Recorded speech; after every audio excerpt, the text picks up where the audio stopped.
How much Campari, by the way? Ounce and a half. Shot and a half. I got shot and a half. And then the rest of it with OJ.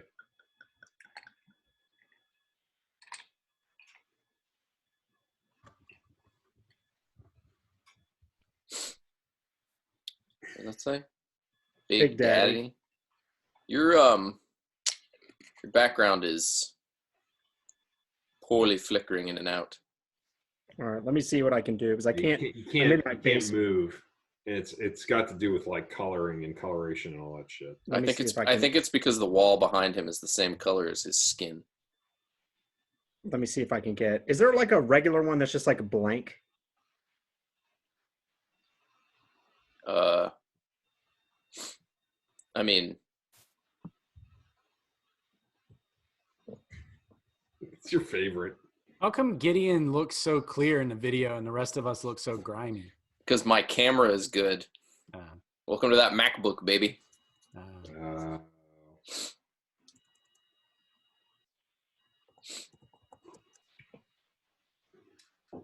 You're trying a different background, Eldridge? It's probably that shirt. The computer just doesn't know what to do with it.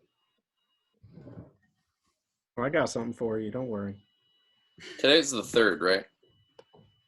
Yes, sir.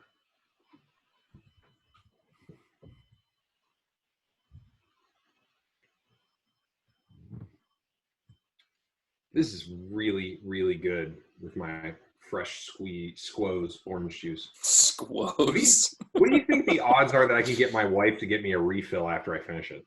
I'm going to go with 0. There we go. It's the green screen. Is it obvious that it's a weed field? Yes. Yes. I mean, it's obvious if you know what weed looks like.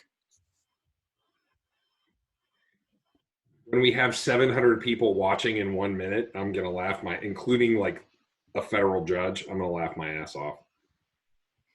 Oh, 6 more people commented. Is Adam going to join from the ISS or has he improved his AV situation? What's ISS? Okay, you can't read these. The International Space Station. Kim, someone named Kim is tuning in. Jong-il. Kim Jong-il. Are you guys ready for me to start launching this? Yeah, let's roll. But Kurt has to be ready because last time Kurt was like, "Are we live? Are we live?"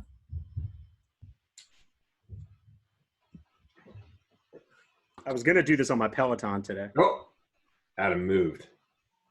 Yeah, he did. It's better lighting though. The background's not as good, but it's better lighting.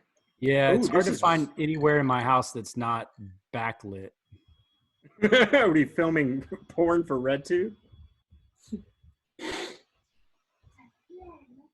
Can you guys see my hat? What's up? I can't see anything right now because I'm trying to type. Let's see. I'm LOTR live. Garibaldi. He's okay with it. Honestly, Garibaldi. No. That you can't bring to your room. You want me to put the Garibaldi, not the date? No, you can put the date. I'm just saying the drink is the Garibaldi. Shut the door when you go upstairs. Or, as Adam says, a truly modified Garibaldi. We're live, I think. It says live on Facebook in the upper left-hand corner of my Zoom screen. That would be a good indicator. And we're live. Welcome to Lawyers on the Rocks. It's Friday. Finally, an opportune time to actually have a drink with us instead of Monday morning. Is it happy hour yet? Cheers, everyone. I mean, it's COVID happy hour. There's today, tomorrow, and yesterday. When is it not happy hour anymore? That's what I want to know. We'll be discussing that today. Adam, what are we drinking today? I don't know about you guys, but I'm drinking something modified off of the recipe that you sent, Kurt. Why don't you give us the real deal recipe and then I'll show you my modification. All right, so the real deal recipe it's called a Garibaldi, and this was Jeremy. I want to appreciate the tip. You sent a list of drinks to kind of like help go through what's left over in your liquor cabinet while we're all under quarantine and lockdown. Exactly. So this was a Campari drink. So it's Campari, orange juice in a highball glass with an orange wedge, resting on the rim. Pretty tasty. Campari, for those who don't know, is one of Adam's favorite beverages. It's got a very bitter flavor to it. So while it looks like a beach drink, it is definitely not your typical sweet beach drink. And we'll get to the reviews at the end. But Adam had a special modification because he did not have orange juice. Adam, what'd you do, buddy?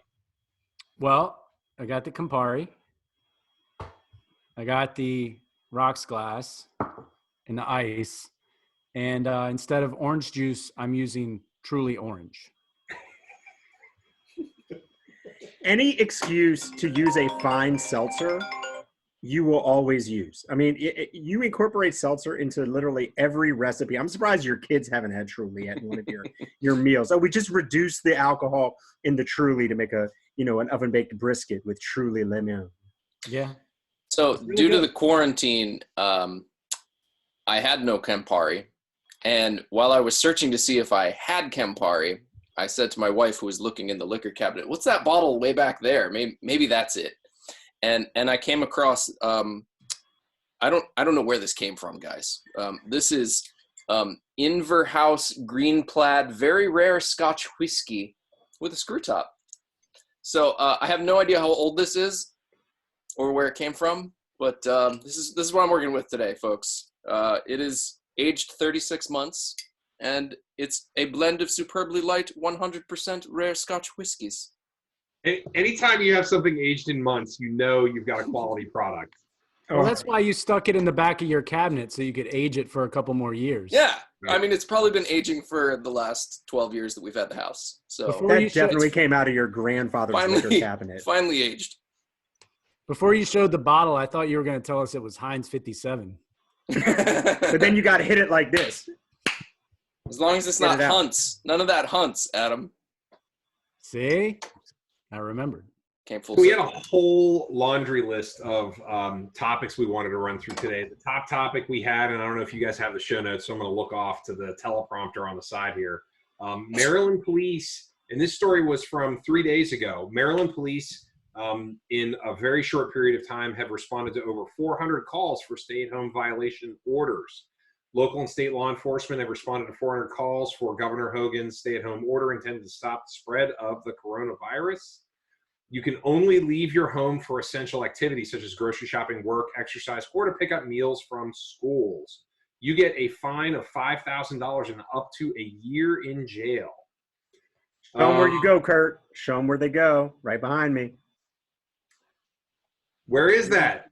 That's Towson Relocated, a.k.a. New Catonsville, a.k.a. OG Catonsville. I don't know. I don't have any other nicknames for it. But that was court today. You were there today, right? That is how empty it was. But if everyone keeps throwing parties and denying the governor's orders, they can call EN Lawyers, and I'll be glad to meet them at Towson Relocated.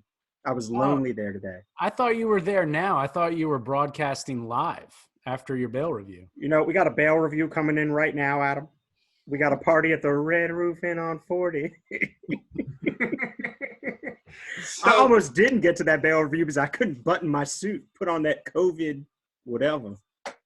I mean, in truth, if the governor really wants to break up all these COVID parties, he should just put a cop outside the door of every liquor store and follow everyone buying a 12-pack of Truly or White Claw back to wherever they're going. I'm not bailing you out a second time, Adam. The company only does it one time. These are mine only.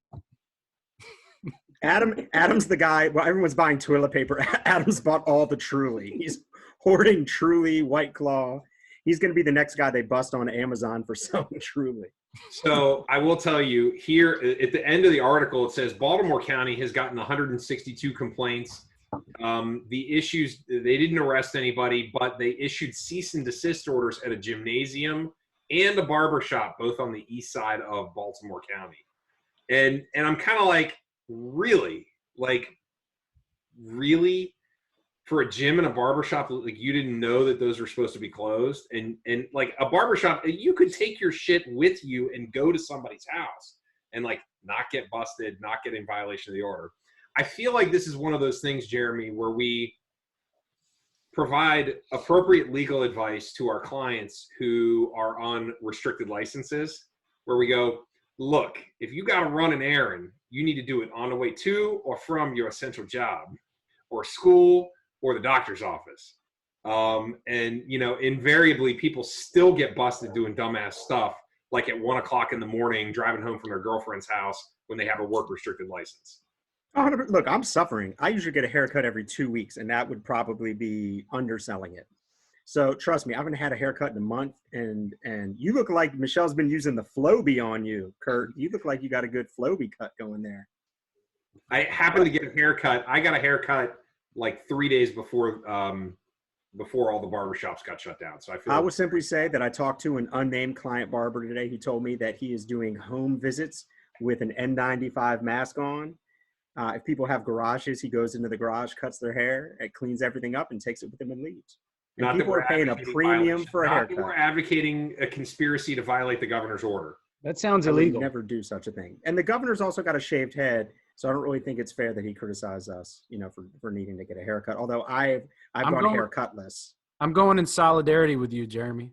Boy, you look like Eric Montross from the 1994 Tar Heel squad. No, he didn't have no peak like this, baby. Look at that. You look like Rex Chapman. I've been working on this. You are. You got a deep V going. I actually think he kind of looks like Bryan Cranston circa Breaking Bad. Maybe the two of you should get together with your shirt and his intelligence. So keep making jokes during this break. Question. So if you're driving a mobile home, right? You're like Bryan Cranston from Breaking Bad, and you're driving a mobile home. Can you just drive wherever the fuck you want because you're in your mobile home? Sounds and legit. You then become an essential employee. I'm telling you, you keep making jokes, I'm going to shave my head while we're on vacation, and we're going to take new firm pictures. And you know what two shaved guys' heads look like standing with Kurt in between them, don't you?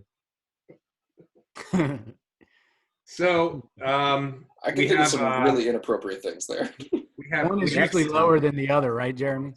100%. We got away from I can't believe it's not Baltimore, and we had a story that was so Baltimore, so inexplicably Baltimore that we couldn't not do it. So yesterday or 2 days ago in LA, a train engineer deliberately ran a train off the tracks at high speed in the port of Los Angeles in an attempt to crash into and damage the U.S. naval ship Mercy, hospital ship, prosecutors say. The Pacific Harbor Line train derailed Tuesday, running through the end of the track, crashing through barriers, finally coming to rest about 250 yards away from the document. Train engineer Eduardo Moreno said he intended to hit the ship. He thought it was suspicious and did not believe that the ship was there for what they say it's for. The train crashed into a concrete barrier at the end of the track, smashed through a steel barrier, a chain link fence, slid through one parking lot, then a second parking lot filled with gravel, then hit a second chain link fence, and it came to rest after passing under a ramp leading to the Vincent Thomas Bridge. The train remained in that position. No one was injured, but hazmat showed up to clean up the fuel. Okay, so first of all, not only did this guy, like, the hospital ship has a giant fucking, like, red cross painted on the side, right? You can't trust that. That's a liberal conspiracy, Kurt. Fake news. Keep going. The second like thing the fact he didn't mean to do it. Get close. He was 250 yards away. He said he didn't intend to even do this until he was already on the train. So that's how you can tell it's a half-cocked conspiracy. The other thing is there's a little bit of like, well, baby, I didn't mean to go that fast. You know, it's like you couldn't even get there. So you're going to commit an act of terrorism, and you so poorly effectuate it that everyone's just laughing at you. And now you're just costing. And did you read? There wasn't even like a ton of cleanup. There was like a little bit of chemicals, and they cleaned them up. No big deal. But that's probably also fake news as well, right? So he said, he told California Highway Patrol, you only get this chance once. The whole only once. Watching. I had to. He could have waited until tomorrow. He literally could have done it the next day. He would have played. My daughter with Hot Wheels could have done a better job than he did. Wait, so it's actually kind of impressive how little damage that he did derailing a train. Thank that God. might be more impressive than the act itself. That will surely be calculated into his sentencing guidelines. When some judge hammers this man as well, he should. That's the kind of stupidity that jails are built for right there, ladies and gentlemen. All right. So- So we that he's got- not eligible for a Darwin Award. We have Exactly. so definitely Darwin Award, That's close. but has it happened in Baltimore? Which part? Purposefully derailing a train, completely screwing up your act of terrorism, or in a ridiculous conspiracy theory? Well, I think all three of those things have definitely happened in Baltimore, maybe just not at the same time. Yeah, we've had train derailments. We've had like the toilet bomber in Baltimore County Courthouse, right? We've had evil conspiracy theories. Probably not all at the same time, though, guys. No, this is a perfectly perfected triumvirate. Yeah. So the follow-up story that I sent you to this, Kurt, that I thought paired nicely with it, almost like Campari and Orange Truly, was that, you know, the Dr. Fauci or whatever, like the lead guy, like the lead. Tony. We're friends now. You can call him Tony. Tone. You know, now he's got a security detail because he's receiving death threats. Like, who are the people that are threatening the doctor in charge of the response to like the largest global health pandemic this country has ever seen? You can't trust that, Adam. That's a liberal conspiracy. We should be calling him Tone Woke. Tone woke. Is that he should be running the nation? Like, it's just pitiful to watch Trump not even invite him to pressers anymore. I'm also making another cocktail for those watching. I'm glad we're Really doing good. this live so people can see the facial expressions that we all make when Jeremy makes a bad joke. I mean, look, I have a good free throw percentage. Okay, make the buckets when need be. Make the buckets when need be. I know the editing process is very stunted. Is that a short joke, Kurt? So speaking of short jokes, so we had this great segment last week that I really loved, Jeremy, and it was "What would Jeremy do?" And so I feel like we need like a flashy like animation. So if everybody could just pretend that there's a really flashy animation happening, maybe with some music underneath it. Wait, can I? I think my sweater does enough for everybody. Can I? I see. I can't like type a reaction across the screen. I guess I I can only could, do this clappy hand thing. Yeah, we could clap hands. I'm not very good at this Zoom conferencing. Maybe whoever hacks into our live Zoom feed today can help us with this. Well, so the question is, what would Jeremy do? And what would Jeremy do in a situation where you forgot the Zoom camera was on? With numerous Pull my states pants up. with in their houses to prevent the spread of coronavirus. Millions of people are working from home, sometimes for the first time ever. To keep businesses running, many are turning to video conference calls to conduct meetings. Zoom are seeing a huge uptick in users. Obviously, we're using it right now. But it's easy to forget that you are on camera during the meeting. If you're not careful, you could be caught eating, picking your nose, or using the bathroom. During a video conference call, the woman brought her computer into the bathroom with her to keep listening to the meeting, but she forgot to turn off the camera. She wound up using the toilet as her coworkers watched in shock. When she heard everyone's nervous laughter, she realized what was happening, redirected her camera, and slammed her laptop shut. One guy on the call said, "I saw nothing," while another confused coworker asked what happened, having missed the whole thing. No word on what the woman came back from the humiliating experience. So the question is, what would Jeremy do? First of all, stop pretending like you've never been on the phone with somebody while you're taking a number two, okay? There's a lawyer who is not on the show right now who half the times that he calls me, I swear to God, I know because I can, number one, hear the echo in the bathroom. And number two, he does a quiet flush and then runs out because I can hear it as he runs. So we need to stop pretending that we don't do this. Number two is, I'm guessing it was a number one and not a number two, but either way, you should have been able to do that more quickly. And what would Jeremy do? Jeremy would make sure he bills for that time that he's in the bathroom in 6-minute increments to make sure that during this COVID crisis, our law firm stays funded and efficient.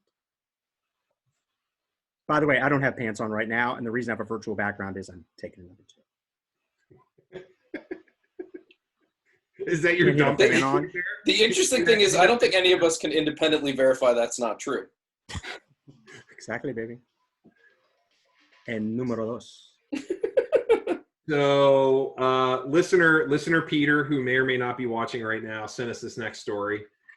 Attorneys need tele-advocacy tools as courts adapt. Legal insight.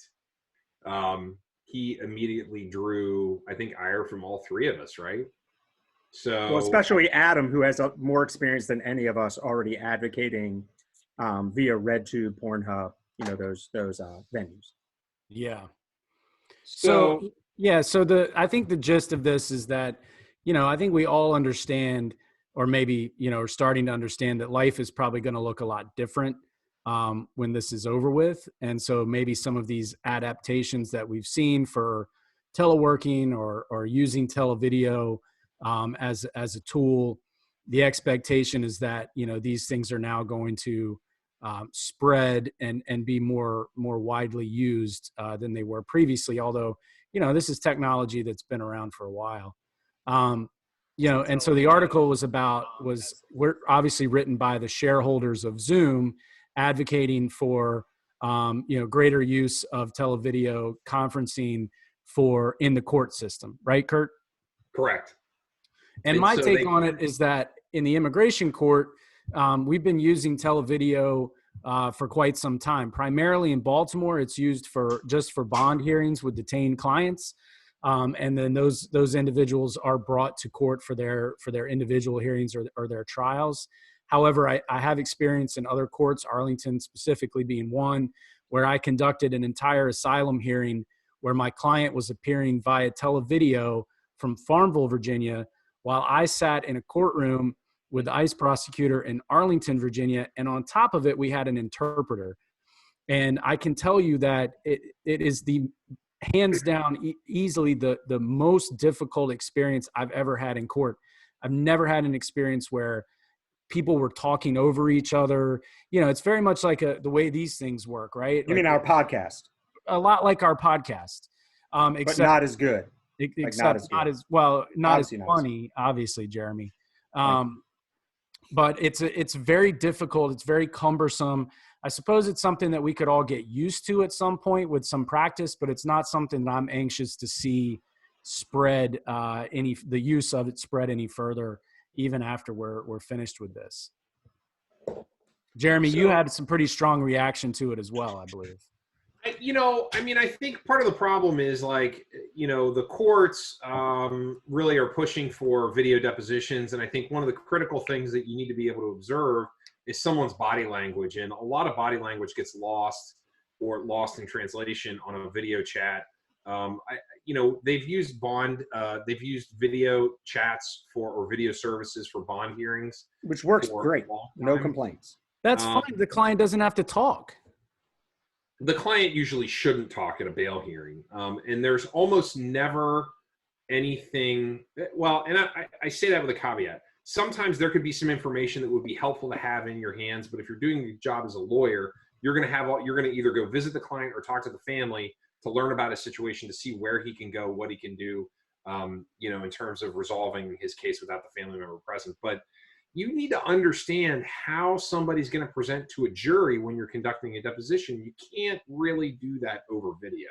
If I'm defending a case and the plaintiff's going to get deposed, I want to know, are they going to present well? Are they going to stammer? Are they going to play with their hands? Are they going to pick their nose? Are they going to fidget in the chair? Tapping your feet, fidgeting in your chair. Those are some things that a jury might find annoying, might not really appreciate. And so doing a video, it's really, really, really difficult. It adds a whole extra layer. Now, there are some things, right, that I think could be done by video or could be done by phone. You could do, they're doing oral arguments for the Court of Appeals and the Court of Special Appeals in the state of Maryland. I don't think there's anything wrong with that, but I think that sometimes with the judges, things may get lost in translation, right? Where and I've argued in front of the Court of Special Appeals twice, and both times, there's body language and there are things happening between the judges that you as a litigator need to be able to read. You need to be able to read the room. Anytime you're in a courtroom, either, with your client giving testimony or you as a lawyer making an argument, the ability to read the room, I think, is something that good lawyers are good at. And you can't do that on a Zoom call. Like Jeremy, absolutely 1,000% is could be taking a shit right now, and we don't know. We cannot read the room. If I can respond to two things, although Gideon had his hand raised, so I should let Gideon go first. Go ahead, Gideon. Oh, you're sweet. What I was going to say is, and you can maybe tack this on to your thoughts, is how much of this is, I mean, I hesitate to use the word exacerbated because I think it's more lack of familiarity. But how much of this could be better if people actually knew how to use the platforms that as they were designed and built. So for instance, in our current situation, if we were more disciplined about doing this with each other, we would mute ourselves whenever we weren't talking or didn't need to talk, right? So because my wife runs a ton of Zoom calls with sometimes upwards of 20 people, and there's very strict protocol about like, you stay muted. When you have a question, you will be like called upon, things like that. So see, exactly like that. So, except you're not muted, you're just not talking. I can tell. Anyway, so how much of it is not being able to use the platform right? I think your point is very well taken in the sense that I think what we're learning here is that this sort of remote conferencing can be used to make a lot of what we do outside of the courtroom more efficient. So pre-trial conferences, things where your clients don't have to be present at all, and it prevents humans from having to travel and go to far-flung places, parking. There's a million different reasons. Reduce traffic because you're not having people from jail being brought there, you're not having lawyers there, less courtroom clerks. So what you're talking about, if we can learn how to use it the right way, could really help make the system more efficient. The flip side of that coin that we're talking about is the technological difficulty that either detracts from an attorney's ability to perform at a high level in a courtroom, which is what Kurt's talking about, right? Or a second part of it, which is there's a lawyer that is in our office space that had a hearing that was conducted by Skype, and he argued vehemently against using Skype to have this expert live in court. And what ended up happening wasn't necessarily what he expected, which was not being able to truly confront the person.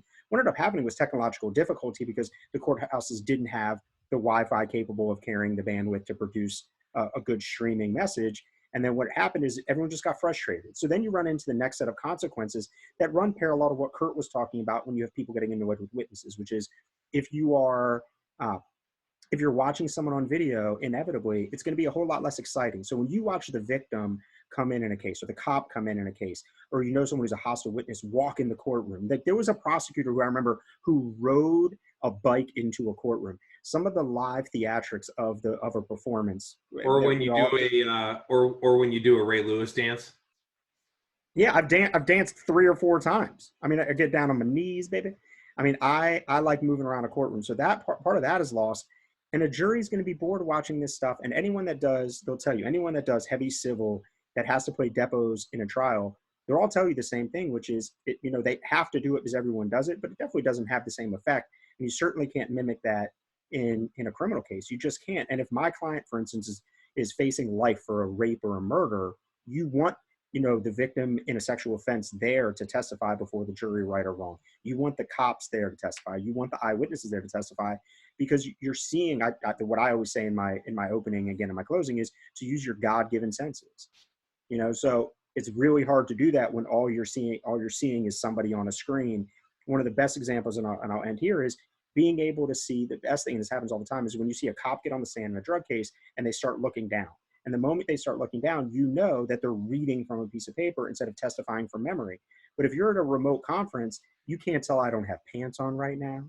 You can't tell what room I'm in right now. And if you start doing this without proper limitations, it really creates a lot of problems and appellate issues. But to Gideon's point, I think we should move in that direction. I just think we have to move through it carefully and truthfully quickly, because I think what this has taught us is so much of what we do outside of trial, the things that really where our clients' lives are on the line, can be done remote.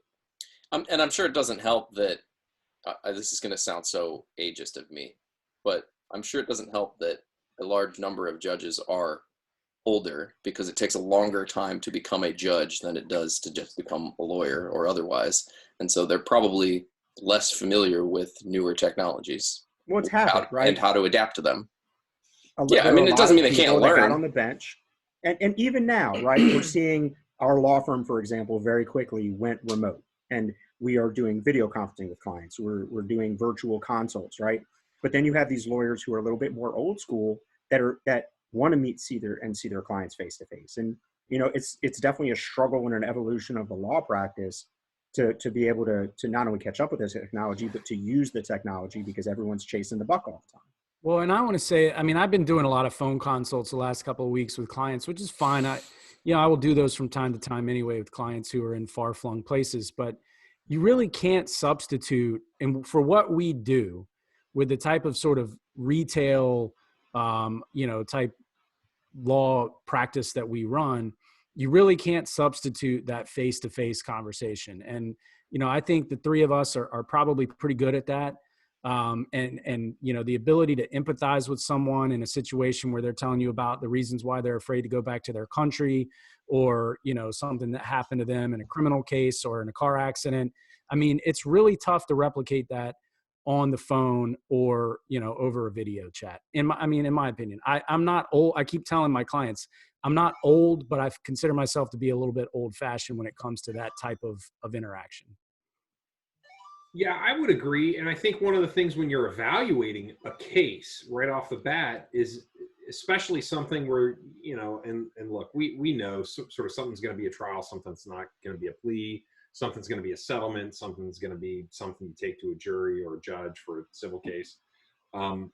It's really important to be able to see that person's emotions and understand whether or not those emotions are real or perhaps not, or are potentially manufactured. And not saying that our clients would do that, but we weren't there, we don't know exactly what happened, and so we want to be able to judge that person's credibility. And so all of those things definitely factor into it. So pre-trial conferences, status conferences, scheduling conferences. I mean, most counties have gotten rid of arraignments. Most counties have in Maryland, at least for criminal proceedings, gotten rid of arraignments, gotten rid of scheduling conferences. You can waive them, like in Harford County. I know you can do it. Carroll County, you can do it too, right, Jeremy? You want to talk plea, you can always just set it in for a plea hearing, get it in front of a judge that will be able to talk to you about closing out your case. And then you can do that stuff in person. But, there are definitely some things that don't substitute from that human contact. Like the fact that Jeremy's not wearing pants right now.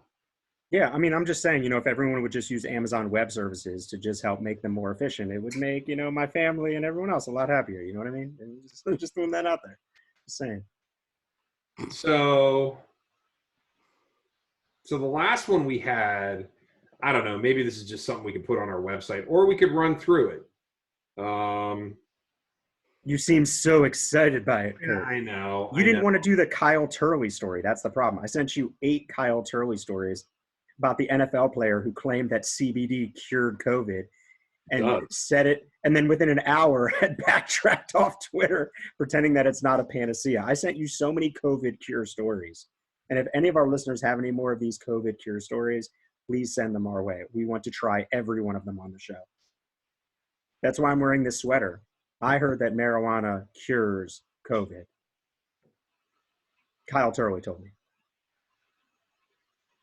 All right, what's the story? Come on, man. Next topic. You want to do the Q&A? It's a rapid fire Q&A from Find Law. Yes. Okay. Do it. All right. Avocados Q&A. for 100.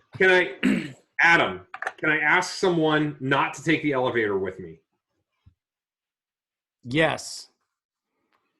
The answer is yes, but you cannot legally stop anyone from taking the elevator in a public place, such as your workplace or apartment building. If someone stops you by force, then you could have a personal injury or civil assault case on your hands. If someone gets hurt and the cops are called, the injured party may be able to press charges. Well, it's a little more complicated than that, because assault is placing someone in fear of imminent bodily harm, but Or an offensive touching. Here's the follow-up.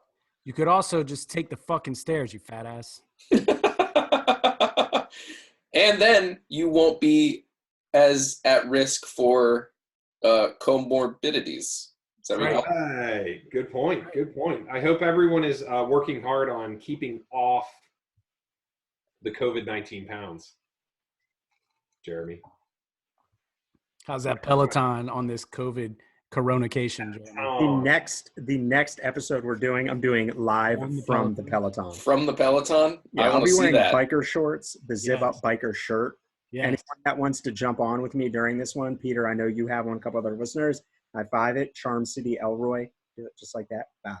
Jeremy, you don't have to lie. We all know you wear assless chaps when you ride. Actually, I don't even wear pants at all. I've lived this whole COVID thing naked and afraid, essentially. I also invited a local lawyer who was on Naked Afraid on the show, but I think she's actually naked and afraid right now, so she wouldn't come on. All right, next question. Can I ask someone to move away from me in the hallway or on the stairs? Jeremy, response. You don't have to ask. Just cough in their general direction, and they'll move away from you. See, this is the problem. I give common sense advice to common sense people. Wait, I thought they were prosecuting people for pretending to cough with the coronavirus. Not when there's this much black locust out there. Have you looked at the pollen count? The pollen count is extraordinarily high, giving you the perfect excuse to get a good sneeze out. That's why my eyes are so itchy right now. Yeah. So Peter, apparently there's a video on the internet with an Australian girl spitting on an Asian person that has gone viral. Listen, right. Says there's a lot of racial crime against Asians going on there. I've supported the Chinese restaurant down the street many times. All right. Can I ask someone from the store to give me something from their cart? This is the worst Q&A ever. That's stupid. Next it depends. Are you armed? Yeah. Okay. And truthfully, it's not theirs if they haven't bought it yet. So that is if true. You just reach in their cart and take it, it's not theft. It's not even unauthorized use. You just got to the product before they did. So I would just say be fast. You got to run. That's so derp, though. That is actually the legal response on the fine law responses. It depends on what your state's definition of theft is. All right. Can a vet deny my pet services? Gideon. Are vets even open? I've been wondering that. Yes. Yes. My vet is only open for emergency services. And vaccinations are due, and they punted my vet service for another month. So I'm hoping I can still get in. Denying pet services doesn't make any sense. Kurt actually still has a ball of hair caught in him that we have to get out, unfortunately. I could see a situation where you say, like, you have to wait outside and I'll take your pet in with me and then I'll bring your pet out to you. Look, doctors can deny services, vets can deny services. I don't see how someone can't deny services if it's based on a legitimate. Absolutely, unequivocally from my aunt who is a veterinarian. She said that carriers. So you said what? I'm sorry. Your COVID carriers. Along with great tools for smuggling for the cartel. While we have that out there. I thought the WHO said dogs are not COVID carriers. Yeah, I thought they specifically let the dogs out. That was the one. Oh, you were holding on to that one. No. No, it was made on Twitter 2 weeks ago. Let's see. Ooh, see, some of these questions we can't answer. Can I force my children to self-isolate? I mean, isn't that called a timeout? I really or just parenting. Is there a way we can keep them out of our house? Can we take them somewhere else? Put them in the garage. It's called Wednesday in my house. Yeah, feel free to explain. My daughter turns 7 tomorrow. Feel free to explain the word quarantine to my daughter who's been FaceTiming her friends and hosting dance parties. All right. So I don't need to be a divorce lawyer. I'll answer this question. Can my ex-spouse see our children even if we are each self-isolating? Yes, because one of the exceptions to Maryland's stay-at-home orders was under a legal court order. So you take your court order paperwork, you transport your kids pursuant to the court order, pursuant to the custody. That's one of emergency custody petitions are one of the things that courts are still dealing with. So if you have problems, you can certainly call your family lawyer. You can certainly call. We've had Rob Erdman on the show. Did you see that in the UK, because Timothy's Coffee is closed, that they have had issues because, and I'm assuming it's the same as what we'd have at Starbucks here, that so many parents meet at places like Timothy's or like Starbucks to exchange your child, that the closure of these places has actually made it more difficult. And we don't practice family law, but when we handle protective orders that have that domestic element to it, we always tell people to consider meeting at a police substation, somewhere that is videotaped. With a lot of these stores closing, it's not like you can't be creative and find somewhere else, but I do feel for some domestic practitioners during this time, because this is what they're running into. Or you get people that are maybe sometimes difficult anyway, or you get people that are germaphobes and are saying, well, for instance, if my ex-husband or my ex-wife has been out in the community or not taking this seriously, then I don't want my kid there. And I've gotten only one of those phone calls thus far, and I think I put it to bed pretty quickly, but I can only imagine what somebody like Rob Erdman and Christine Holansky are getting. And So Rob, if you want to come on as a foreign correspondent, you're more than welcome. You're always invited, baby. What if it was a situation where you knew that your ex-spouse had tested positive for the virus, but there's like joint custody agreement? It's a good question. We may have to table that question and just ask Rob to come on as we go. Have him on as a guest.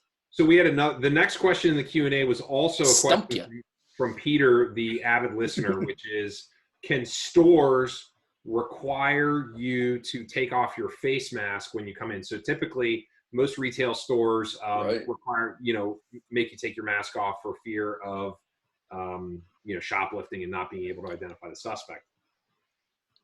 Is their rule going to be lifted during COVID? Are you in the middle of a robbery? Because if you're in the middle of performing the robbery, I think they can ask you, but it's really your choice. Like Adam just said, it really depends whether you're armed or not. Well, aren't we hearing now that the federal government is going to order us all to wear masks that there aren't enough of? Yeah. Well, not the N95 mask. They were saying that any sort of like cloth covering, so that I think the idea is. So does a scarf count? Scarf counts.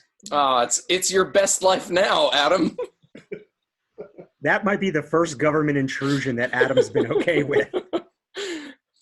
So wait, here's a question. I'm going to twist the shoplifting one on its head, which is, if you are in the middle of being robbed and you're a store owner, can you cough on the person and tell them that you are positive for coronavirus and not be prosecuted? Is it like a defense tactic? It's the castle doctrine. Oh yeah, no retreat. Castle doctrine is when you're in your home and you're attacked, that you don't have a duty to retreat, meaning you can fight aggression with aggression. there's no reason to retreat. It's kind of like imminent fear of bodily harm and then using reasonable force, but reasonable force, you're going to get attacked in your own home. Listener Fred Barrett, former guest, says that there are some gun stores in Baltimore County that require mask removal. They are sticking to their guns. Oh, come on, Kurt. It was too easy. Oh, okay. So here's another good question, and I'll try to take this one. Can I sue a venue or company for canceling my event? Oh, which is a huge issue right now. Just before you answer it, Orioles tickets, Caps tickets, the impending football season, NCAA tickets, hotel reservations, plane reservations, spring break vacations. Disney World maybe some annual examples. passes. The answer is you're going to have to read your policy or your contract. Adam just got picked up by ICE. While you're paused, let me throw out this. What I've done personally, and part of this is being a lawyer and part of this is being practical, is I have a trip planned at the end of the year.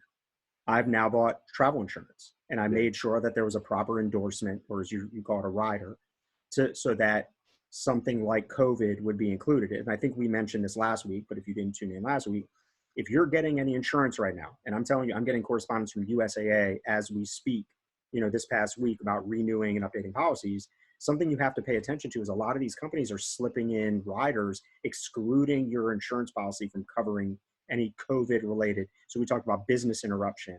So you just have to pay attention to that stuff, because these companies candidly will do anything and everything to not have to cover it, because it's a money game for them. And I'm not faulting them for it, but as a consumer, you have to be careful. I also will say in the same vein that local state's attorney from Howard County, Rich Gibson, who is a good friend and been on the show before, put out something this past week about contacting consumer protection with the AG's office over whether it's fraudulent or the pumping up of prices. What is that? Price gouging. So there has been some effort locally, either by the Attorney General's office, by local state's attorney's office, of trying to reach constituents to let them know, as a consumer, you got to protect yourself. Oh, so I have one more question, but then avid listener Peter says the federal I added the top fan status to Facebook, So he's definitely that little diamond right there. The federal government announced that airlines are required to refund plane tickets for COVID-19 cancellations. Hey, so here's a little fun anecdote. My wife had travel planned for Houston for spring break, which is supposed to start, I guess, this week for the city schools. And, obviously canceled the trip and then rebooked some trip for later in the summer, July, August timeframe.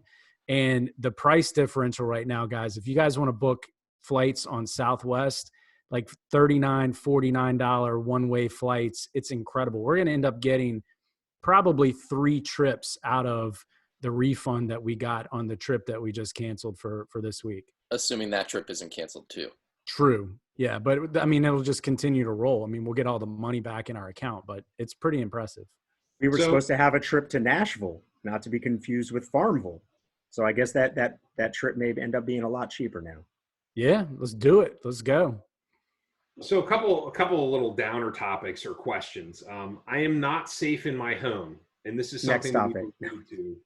Something Really, we Kurt? need to, Because right? Kurt, are you okay? Kurt. I'm not okay. What can I do to He's help wearing that shirt to hide his bruises.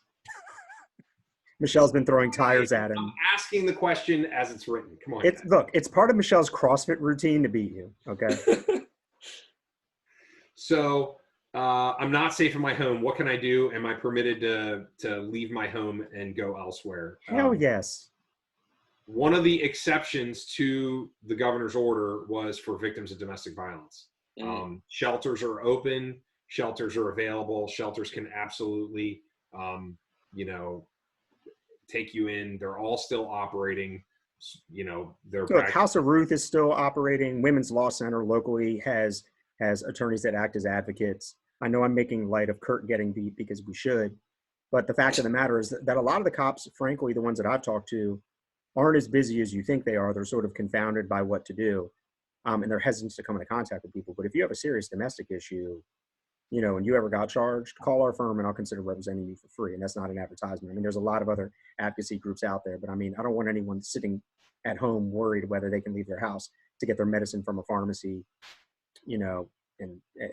I make light of a lot of stuff, but that's not something to make light about. And I'll tell you, all the courts, as you mentioned before, have all changed their policies. Harford County, I think we made light of a couple of weeks ago. It's like, well, if you haven't had your kid kidnapped, so obviously be judicious in getting the police involved in your life right now, because it's dangerous for the cops too. And just so anyone that doesn't know, if the cops come into contact with someone that they think may have COVID, they then have to drive back to their district.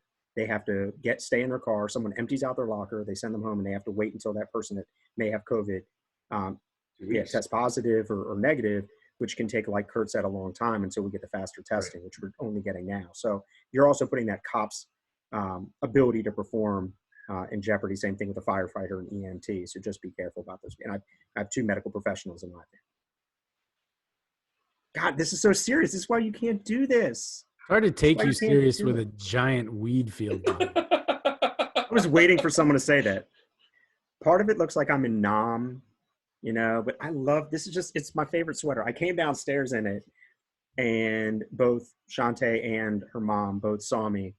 And before they could do anything but look at me and be chagrined, my daughter goes, "What plan is that?" How did you respond? It's a Buckeye, right, Kurt? It's a Buckeye. I ran into the basement, man. I got away.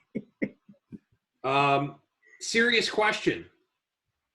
You get pulled over by the police right now. You're going somewhere, and you're not an essential employee. We are essential employees. Apparently, lawyers are apparently essential. Not Gideon. He's a member of the podcast, man. Podcast, we're like pirate radio. You get stopped. What do you do? Well, you first of all, have an excuse. I know from some of the cops that I've talked to recently and I've seen in court that it's not being enforced to the point where they're issuing citations. A lot of cops don't want to do that. They're really just sort of sending people home.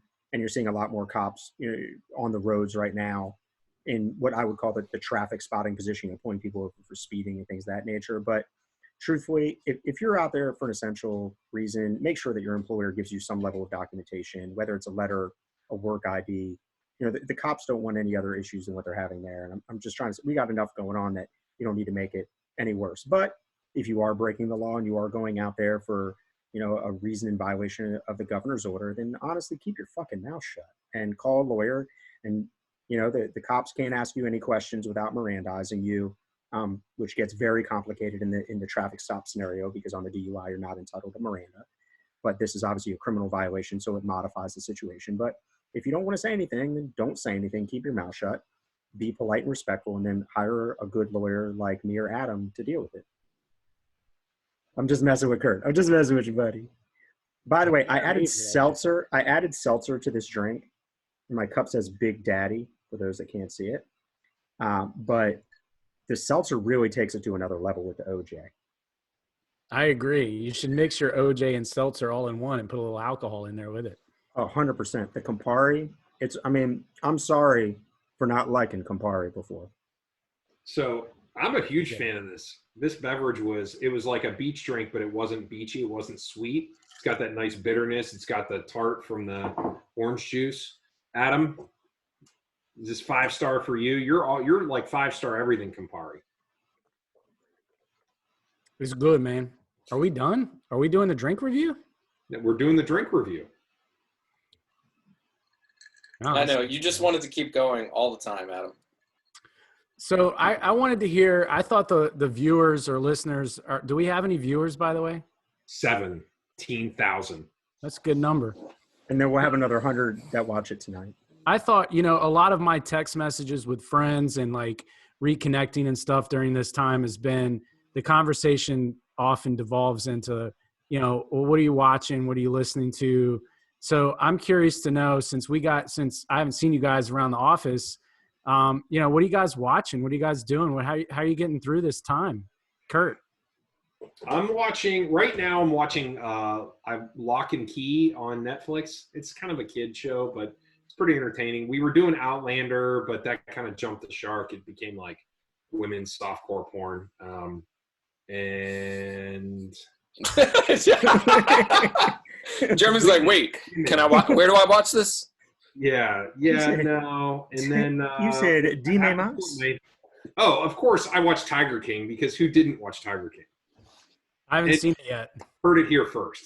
Right, we broke that story, guys. What bothers me about you not watching Tiger King, Adam, is that one of the main characters, Doc Antle, who also has a tiger habitat, so to speak, is from or lives in Myrtle Beach. So the fact that this is it has a Carolina. I know it's not North Kakalaki. It's the South Kakalaki. You do know that? Are you sure you know that? I mean, I know geography, okay? Look, this is the problem. What people don't know about Adam, real quick, is that because Adam's an immigration lawyer, this dude, you could give him a map and he knows every country in Africa. He knows where all of them are. He knows their capitals. Like, this dude should be a high school geography teacher at Thomas Jefferson, the best high school in the nation. You surprised me with your knowledge of the globe. I can find everything on the map except for Timonium. Well, everything north of North Anything Avenue. north of North Avenue is really just Canada. So yeah, that's the real Mason-Dixon line. No, to get to shows, we have great shows that came out. Are you kidding me? We got Happy Season 2 that came out, which is a phenomenal show. These are on Netflix. We got Tiger King, which is trash TV, right? But it's entertaining. And if you're a criminal defense attorney, it's even more entertaining. Then you have Kim's Convenience, which is a Canadian show about a Korean family that owns a convenience store, which is amazing. We got some good shows out there. Plus, if you haven't, I'm not advocating this, but I mean, you could always get a Fire Stick, download a Kodi, and watch pretty much every movie that's been in the theater, and with a VPN, obviously. But I would never advocate anything like that ever to any of our listeners to catch up with any of the TV that you're missing. Plus, HBO is free right now. Stars is free right now. Or you could just cancel your credit card, not make the payment, and then just let the cable keep going. I really feel like a horrible lawyer right now. Oh, and I'm running for Congress in DC. This is all great stuff, guys. I mean, these are shows I haven't heard of, so I appreciate the advice, the recommendations. So since you mentioned HBO's free, everybody should catch up on one of my favorite HBO shows right now called High Maintenance. It's a very good show. It's a little heady. It's funny sometimes a little serious. Also, Avenue 5, very funny shit on HBO. is it? I've been wondering about that. It's good. Yeah, it's really good. It's And Adam as a captain of a spaceship. That's the short of it. basically. And if you're, if you're into the live streaming stuff, if you're into music, I'm going to recommend Amanda Shire's YouTube channel. She's doing a daily live stream, which you can catch anytime on YouTube, called ISO Lounging. It's her and her husband, Jason Isbell, playing songs, talking really, really, really good shit. So check that out on YouTube. Two other things on that note. One of them is there's actually a local guy, DJ Kopak, who I believe worked for one of the local television stations for a while, but he's been doing DJ parties for kids, which sounds creepier now that I'm saying it out loud. But I think he had 30,000 people watching, and he got local farms to get for the number of viewers. So he donated 30,000 pounds of chicken. So he's gotten some companies to really dig into this for viewership and then making donations. And he's local, right here in Maryland. And it was pretty cool. So, I mean, the kids got on it. He's got a whole DJ set up, but there's so much free music. And that's sort of one of the wonderful things to come out of all of this. Yep. I mean, even the judges, like I'm in court, the judges, everyone's being so much fucking nicer to each other. And I hope that we don't forget this the moment that this is done. I mean, being in court today was a pleasure. It was nice seeing people. It was nice joking around with the bailiffs. And I saw another attorney, Brandon Mead, who showed up with no socks on. So I want to call him out. But I hope we can all sort of keep this going. That will be maybe a little bit more pleasant towards each other. I mean, in Brandon's defense, QG is closed, so he probably couldn't get any socks today. He doesn't strike me as a dude that does his own laundry. Like he's probably got 1,000 socks in his sock bag. So we have a couple listeners who give some show suggestions on Gideon. We need bring it on. So we've got Peter Sue's watching re-watching The Sopranos, obviously. Oh, good call. Katie Mims says Outlander is definitely for the ladies, and then Natalie Finnegar responds, "No, Outlander is softcore porn for my gay son too. Let's be inclusive." Sorry about that. And then also Katie adds Schitt's Creek, which is on, I don't know if it's on Amazon or Netflix, but it's by the same people that did. It's on Netflix. It's Eugene Levy and his son. Right. Or Larry Eldridge and Jeremy Eldridge. It's along the lines of like Best in Show. It's very, very funny. It's really funny. Yeah. Got one here from my good buddy Carter Beach, listener of the show. He recommends McMillions. That was good too. Gideon, what are you watching? Other than this show. No, this is I only watch Lawyers on the Rocks. It's just on repeat. Ever since Pornhub Premium was free, Gideon's just been nonstop.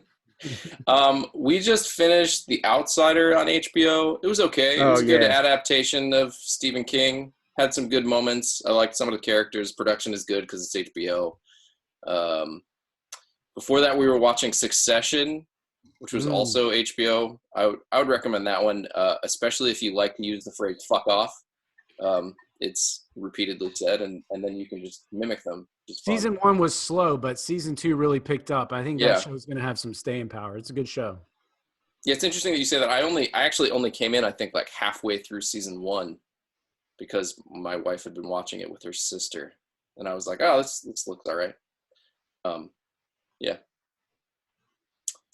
As for this, we got a lot more TV to watch, guys. As for this, listener Steve pointed out early in the chat that when I took the first sip, it looked like I was about to vomit.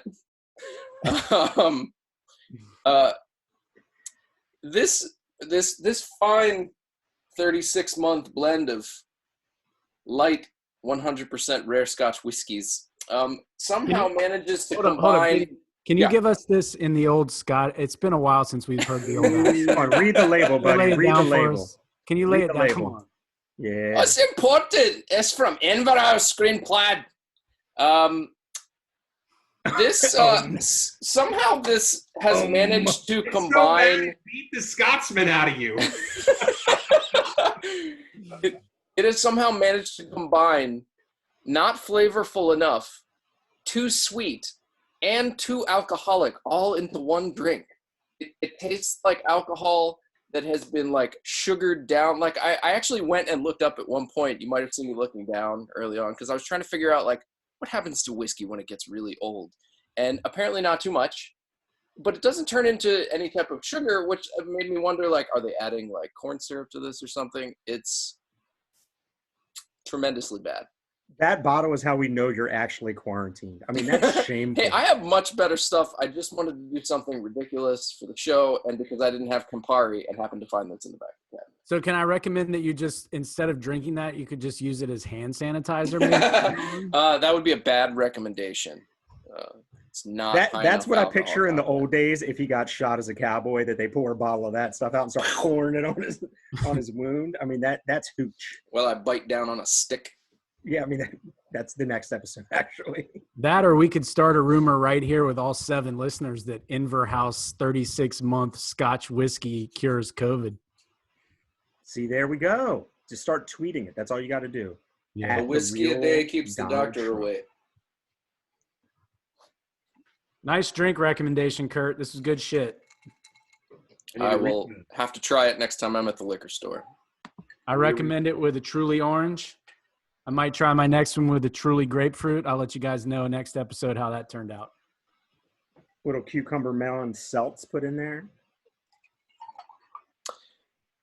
All right, guys. Thank you Well, for joining us. Until the next time. If anybody of our listeners can sew Adam a convertible ascot before the next episode, Ooh.